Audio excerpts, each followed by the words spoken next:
असल में तुम उसे भगवान बना चुके हो। चलो सुनते हैं। प्रश्नकर्ता: नमस्ते आचार्य जी। मेरा नाम सीमा है। मैं सिविल हॉस्पिटल में डॉक्टर काम कर रही हूँ। मेरा प्रश्न चैप्टर 85 से है, बियॉन्ड फॉरगिवनेस।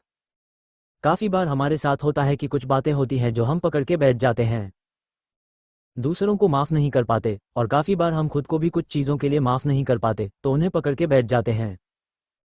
तो सर, हम कैसे बियॉन्ड फॉरगिवनेस पहुँच पाएंगे? आचार्य प्रशांत: वही है, दूसरे को भगवान बनाना बंद करो। वो इतना बड़ा कैसे हो गया कि उसने इतना बड़ा घाव दे दिया? अगर आपको इतना बड़ा घाव लगा है कि आप भूल ही नहीं पा रहे, तो इतना बड़ा घाव देने वाला भी उतना ही बड़ा होगा। तो बहुत बड़ा घाव खाकर तो आपने किसी को भगवान बना लिया। और वो भी किसको बना दिया? जिसने घाव दिया है। कोई आपको प्यार दे, आप उसे भगवान बना लो। थोड़ा सा समझ में आता है फिर भी। कोई आपको जिंदगी ही दे, आप उसको कहो भगवान हो, समझ में आता है। कोई आपको घाव दे रहा है और आपने उसको भगवान बना लिया, ये कैसी बात है? आप कहते हो न कि पल पल सुमिरन करेंगे।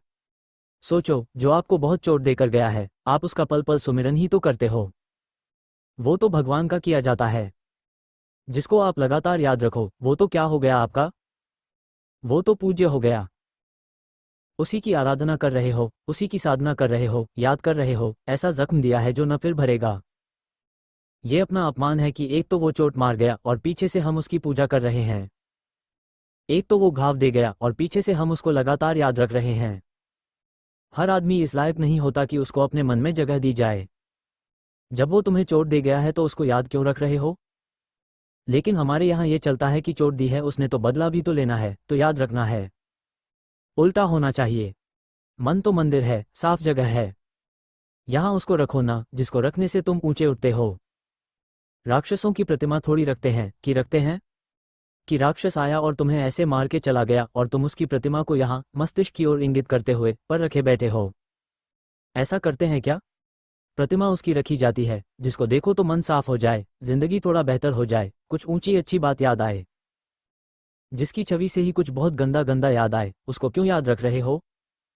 उसकी छवि को क्यों यहाँ मस्तिष्क की ओर इंगित करते हुए पर सहेजे संभाले बैठे हो? और फिर हम बात करते हैं फॉरगिवनेस की। फॉरगिवनेस कुछ होता ही नहीं है, फॉरगेटफुलनेस होता है। फॉरगिविंग नहीं होता, फॉरगेटिंग होता है। तू आदमी इस लायक नहीं था कि तुझे याद रखूं, आई डिड नॉट फॉरगिव। प्रश्नकर्ता: forgot. Acharya Prashant: I forgot. And that's what you deserve, not to be forgiven but to be forgotten. भूलना सीखो। ये मस्तिष्क की ओर इंगित करते हुए बहुत बड़ी जगह नहीं है, यहाँ गड़बड़ चीज रखोगे तो अच्छी चीज बाहर आ जाएगी। इतना सा है, छोटा सा, सब यहाँ गड़बड़ माल रखोगे तो अच्छा माल कहाँ रखोगे? और गड़बड़ माल अच्छे माल को बाहर निकाल देता है, कोहनी मार के क्राउडिंग आउट हो जाती है उसकी। और हमने तो सब गड़बड़ माल ही रखा होता है यहाँ पर।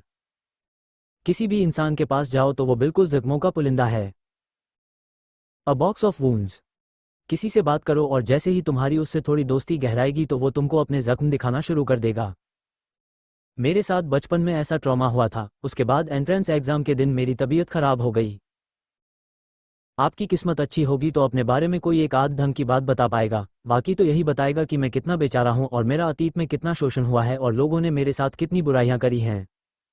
यही है ना? जिनको हम अपना मानते हैं उनको तो सबसे ज्यादा हम यही बताते हैं।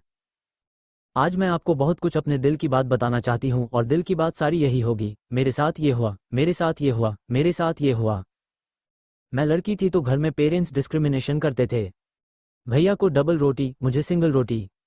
ये याद क्यों रख रहे हो? हम नहीं कह रहे कि ऐसा नहीं हुआ था। बिल्कुल हुआ होगा। पर ये याद अगर रखोगे ना तो तुम्हारा भविष्य भी तुम्हारे अतीत जैसा बन जाएगा। अतीत अगर गड़बड़ है, हो सकता है अतीत गड़बड़ हो, होता ही है, कौन सा हम बहुत स्वर्गनुमा जगहों से आ रहे हैं। अतीत गड़बड़ होते हैं।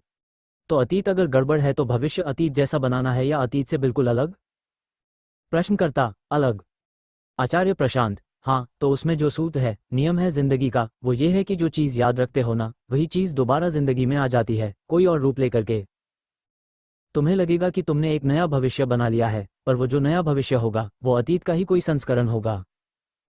ये भी हो सकता है कि जो भविष्य है वो अतीत से 180 डिग्री माने विपरीत हो। पर विपरीत होकर भी वो संबंधित किससे है? प्रश्नकर्ता: अतीत से। आचार्य प्रशांत: अतीत से ही संबंधित है ना? उसी रोड पर ऐसे जा रहे थे, उसी पर ऐसे आ गए रहे तो उसी रोड पर गए ना। जो चीज़ें जीवन को बेहतर न बनाती हों, वैल्यू एडिशन न करती हों, उन चीज़ों को याद रखना माने खुद से दुश्मनी निभाना। याद रखने के लिए कितना कुछ अच्छा है इस दुनिया में।